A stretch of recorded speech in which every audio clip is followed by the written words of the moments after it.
ইরানের শীর্ষ রাজনীতিক অলি ল্যারেজানেকে হত্যার অভিযোগ ঘিরে তীব্র প্রতিক্রিয়া জানিয়েছে দেশটির শক্তিশালী সামরিক বাহিনী ইসলামিক রেভলিউশনারি গার্ড কোর্পস আইআরজিসি।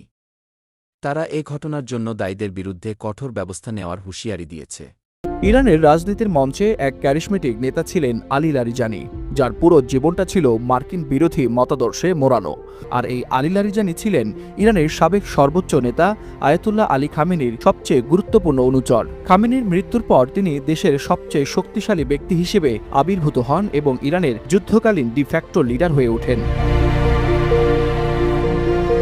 ২০২৬ সালের জানুয়ারির মাঝামাঝি সময়ে ইরানের সরকার বিরোধী রক্তক্ষয়ী সংঘর্ষে মার্কিনপন্থী হাজার হাজার বিক্ষোভকারীকে হত্যার মূল পরিকল্পনাকারী হিসেবে ধারণা করা হয় আলী লারিজানিকে। এরপর আসে সেই মহাপ্রলয়ের দিন, একটি নিখুঁত ও পরিকল্পিত হামলা। ইসরায়েলের আঘাতে নিহত হন লারিজানি, যিনি দীর্ঘদিন ক্ষমতার কেন্দ্রবিন্দুতে ছিলেন। তিনি শেষ পর্যন্ত হার মানলেন ব্যক্তিগত এক টানের কাছে। লারিজানি শুধু একজন রাজনীতিবিদ নন, তিনি ছিলেন আয়াতুল্লাহ আলী খামেনির ঘনিষ্ঠ সহযোগী এবং দেশটির জাতীয় নিরাপত্তা পরিষদের প্রভাবশালী এক মুখ। খামেনির মৃত্যুর পর তিনি হয়ে উঠেছিলেন ইরানের সবচেয়ে শক্তিশালী ব্যক্তি এবং যুদ্ধকালীন সময়ের ডিফ্যাক্টো নেতা।